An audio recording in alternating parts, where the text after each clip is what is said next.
السلام علیکم۔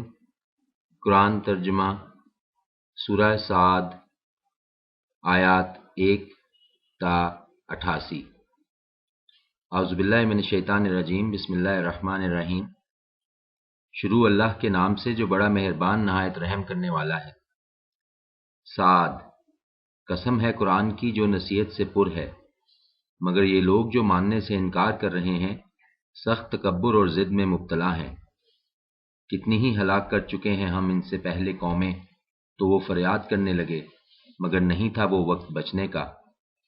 اور انہیں تعجب ہوا اس بات پر کہ آیا ان کے پاس ایک ڈرانے والا جو انہی میں سے ہے، اور کہا منکرین نے کہ یہ ہے جادوگر سخت جھوٹا۔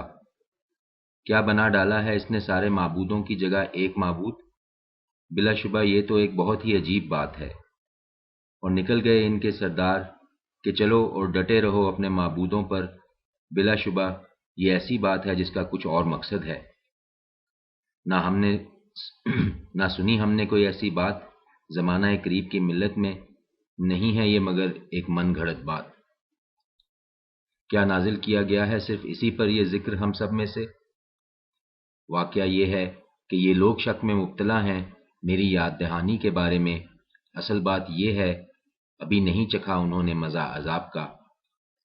کیا ہیں ان کے پاس خزانے تیرے رب کی رحمت کے جو ہے زبردست اور بہت زیادہ عطا کرنے والا؟ یا کیا ہے ان کی بادشاہی آسمانوں اور زمین پر اور ان چیزوں پر جو ان کے درمیان ہیں؟ اچھا تو انہیں چاہیے کہ یہ چڑھ کر دیکھیں عالم اسباب پر۔ یہ بھی تو ہے ایک لشکر چھوٹا سا جو اسی جگہ شکست کھا جائے گا۔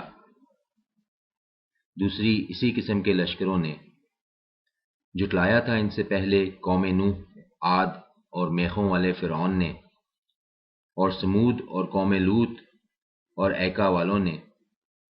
یہی وہ لشکر تھے، نہیں تھے یہ سب مگر جھٹلایا تھا انہوں نے اللہ کے رسولوں کو، تو چسپاں ہو گیا ان پر فیصلہ میرے عذاب کا۔ اور نہیں انتظار کر رہے یہ مگر ایک چنگھاڑ کا، نہ ہوگا جس کے بعد کوئی دھماکہ۔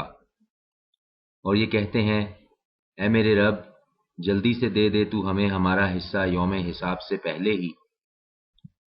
صبر کرو ان پر جو یہ کہتے ہیں، اور بیان کرو ہمارے بندے داؤد جو بڑی قوتوں کا مالک تھا۔ بلا شبہ وہ اپنے رب کی طرف کثرت سے رجوع کرنے والا تھا۔ ہم نے مسخر کر رکھا تھا پہاڑوں کو اس کے ساتھ، تسبیح کرتے تھے وہ شام کے وقت اور صبح کے وقت، اور پرندے سمٹ آتے تھے، یہ سب کے سب اس کی طرف متوجہ ہو جاتے تھے۔ اور مستحکم کر دی تھی ہم نے اس کی حکومت، اور عطا کی تھی ہم نے اسے حکمت اور فیصلہ کن بات کہنے کی صلاحیت۔ اور کیا پہنچی ہے تمہیں خبر مقدمے والوں کی؟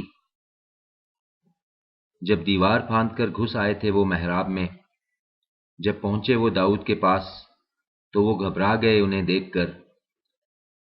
انہوں نے کہا ڈریے نہیں، ہم مقدمے کے دو فریق ہیں، زیادتی کی ہے ہم میں سے ایک نے دوسرے پر، سو فیصلہ کر دیجئے ہمارے درمیان ٹھیک ٹھیک، اور بے انصافی نہ کیجئے، اور ہماری رہنمائی کیجئے راہ راست کی طرف۔ واقعہ یہ ہے کہ یہ میرا بھائی ہے، اس کی ہیں 99 دمبیاں اور میری ہے ایک ہی دمبی۔ اب یہ کہتا ہے وہ بھی میرے حوالے کر دے، اور اس نے مجھے باتوں سے دبا لیا ہے۔ داؤد نے کہا بلا شبہ ظلم کیا ہے اس نے تم پر، مطالبہ کر کے تیری دمبی کو اپنے دمبیوں میں۔ اور واقعہ یہ ہے کہ بہت سے مل جل کر ساتھ رہنے والے زیادتیاں کرتے رہتے ہیں ایک دوسرے پر، سوائے ان لوگوں کے جو ایمان لائے اور کیے انہوں نے نیک عمل، اور بہت ہی کم ہیں ایسے لوگ۔ اور سمجھ گیا داؤد کہ دراصل آزمائش کی ہے ہم نے اس کی، سو اس نے معافی مانگی اپنے رب سے اور گر گیا سجدے میں اور رجوع کیا۔ یہ آیت سجدہ تھی، سجدہ کر لیجئے، جزاک اللہ۔ تو معاف کر دیا ہم نے اس کا یہ قصور، اور بلا شبہ اسے ہمارے ہاں حاصل ہے قرب اور بہتر انجام۔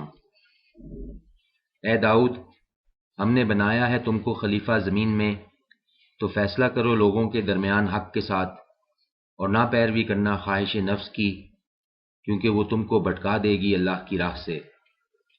یقیناً جو لوگ بھٹک جاتے ہیں اللہ کی راہ سے، ان کے لیے ہے سخت عذاب اس بنا پر کہ وہ بھول گئے یوم حساب کو۔ اور نہیں پیدا کیا ہے ہم نے آسمان اور زمین کو اور اس کے جو ان کے درمیان ہے بے مقصد۔ یہ گمان ہے ان لوگوں کا جو کافر ہیں، سو بربادی ہے ان لوگوں کے لیے جو کافر ہیں آگ میں۔ کیا ہم کر سکتے ہیں ان لوگوں کو جو ایمان لائے اور کیے انہوں نے نیک عمل، ان لوگوں کی طرح جنہوں نے فساد مچایا زمین میں؟ یا ہم کر سکتے ہیں متقیوں کو فاجروں کی مانند؟ یہ کتاب جسے نازل کیا ہے ہم نے تمہاری طرف بڑی برکت والی ہے، اور اس غرض سے کہ غور و فکر کریں اس کی آیات پر اور نصیحت حاصل کریں عقل و شعور رکھنے والے۔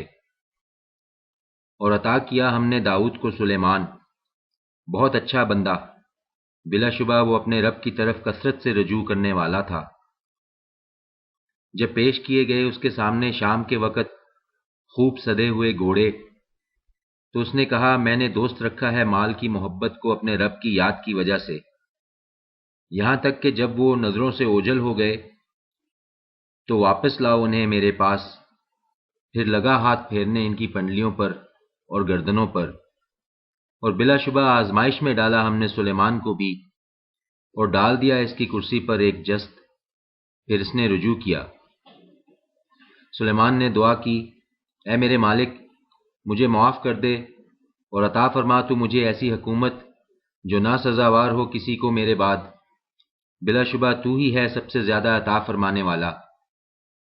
چنانچہ ہم نے مسخر کر دیا اس کے لیے ہوا کو جو چلتی تھی اس کے حکم سے نرمی کے ساتھ جہاں وہ پہنچنا چاہتا تھا، اور سرکش جنوں کو جو نہایت ماہر معمار اور غوطہ خور تھے، اور کچھ دوسرے بھی جو جکڑے رہتے تھے بیڑیوں میں۔ یہ ہماری بخشش ہے، سو اب تو جسے چاہے دے اور جس سے چاہے روک لے، کوئی حساب نہیں۔ اور بے شک اس کے لیے ہے ہمارے ہاں مقام تقرب اور بہترین انجام۔ اور ذکر کرو ہمارے بندے ایوب کا، جب پکارا اس نے اپنے رب کو کہ بے شک ڈال دیا ہے مجھے شیطان نے تکلیف میں اور عذاب میں۔ مارو زمین پر اپنا پاؤں، یہ رہا غسل کرنے کا ٹھنڈا اور پینے کا۔ اور عطا کر دیے ہم نے اسے اس کے اہل و عیال اور اتنے ہی مزید ان کے ساتھ اپنی رحمت خاص سے، تاکہ یاد دہانی ہو عقل و شعور رکھنے والوں کو۔ اور پکڑو اپنے ہاتھ سے تنکوں کا گٹھا اور مارو اس سے اور اپنی قسم نہ توڑو، بلا شبہ پایا ہم نے اسے صبر کرنے والا بہترین بندہ، اور یقیناً تھا وہ بہت زیادہ رجوع کرنے والا۔ اور ذکر کرو ہمارے بندوں ابراہیم، اسحاق اور یعقوب کا، جو تھے بڑی قوت عمل رکھنے والے اور صاحب بصیرت۔ یقیناً ہم نے انہیں برگزیدہ کیا تھا ایک خاص صفت کی بنا پر جو دار آخرت کی یاد تھی، اور بلا شبہ وہ ہمارے ہاں چنے ہوئے نیک بندوں میں ہیں۔ اور ذکر کرو اسماعیل کا اور الیسع کا اور ذوالکفل کا، اور یہ سب نیک بندوں میں سے تھے۔ یہ ایک ذکر تھا، اور بے شک متقیوں کے لیے ہے بہترین ٹھکانہ، جنتیں ہمیشہ رہنے والی، کھلے ہوئے ہوں گے ان کے لیے ان کے دروازے، وہ تکیہ لگائے بیٹھے ہوں گے ان جنتوں میں، اور طلب کر رہے ہوں گے وہاں ڈھیروں لذیذ پھل اور مشروبات، اور ان کے پاس ہوں گی شرمیلی اور ہمسن۔ یہ ہے وہ جس کا وعدہ کیا گیا تھا تم سے کہ ملے گا حساب کے دن۔ بے شک یہ ہے ہمارا رزق جو کبھی ختم نہ ہوگا۔ یہ اور بلا شبہ سرکشوں کے لیے ہے بدترین ٹھکانہ، یعنی جہنم، جھلسائے جائیں گے وہ اس میں۔ پس یہ ہے بہت ہی بری قیامگاہ۔ یہ ہے عذاب، پس وہ چکھیں مزہ اس کا بصورت کھولتے ہوئے پانی اور پیپ لہو کے، اور اس کے علاوہ اسی قسم کے دوسرے عذاب۔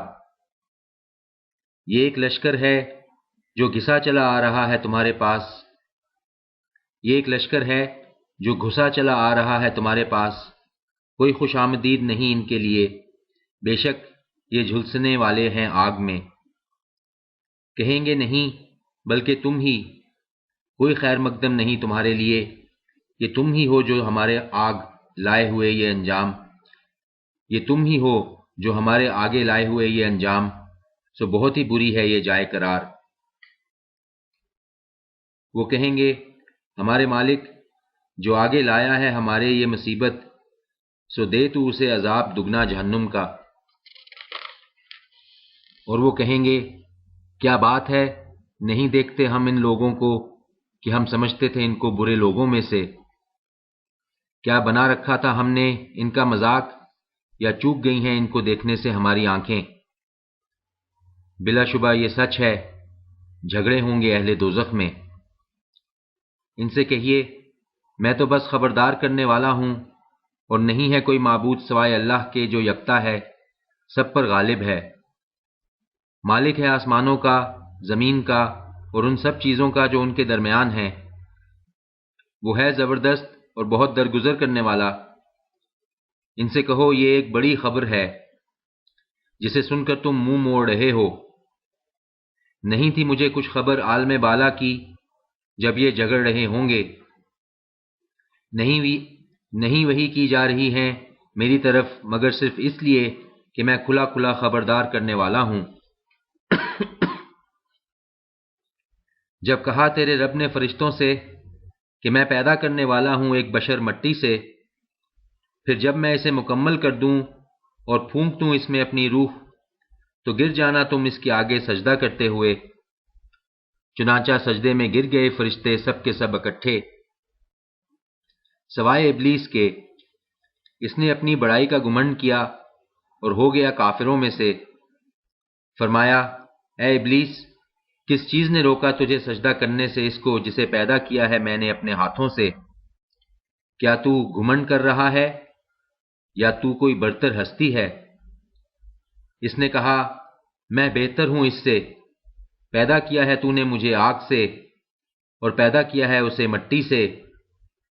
فرمایا اچھا تو نکل جا یہاں سے، بلا شبہ تو ہے ہی مردود، اور یقیناً تجھ پر ہے میری لعنت روز جزا تک۔ وہ بولا اے میرے رب، اچھا تو مہلت دے تو مجھے اس دن تک کے لیے جب سب دوبارہ اٹھائے جائیں گے۔ ارشاد ہوا اچھا تو تجھے مہلت ہے اس دن تک جس کا وقت مقرر ہے۔ اس نے کہا سو قسم ہے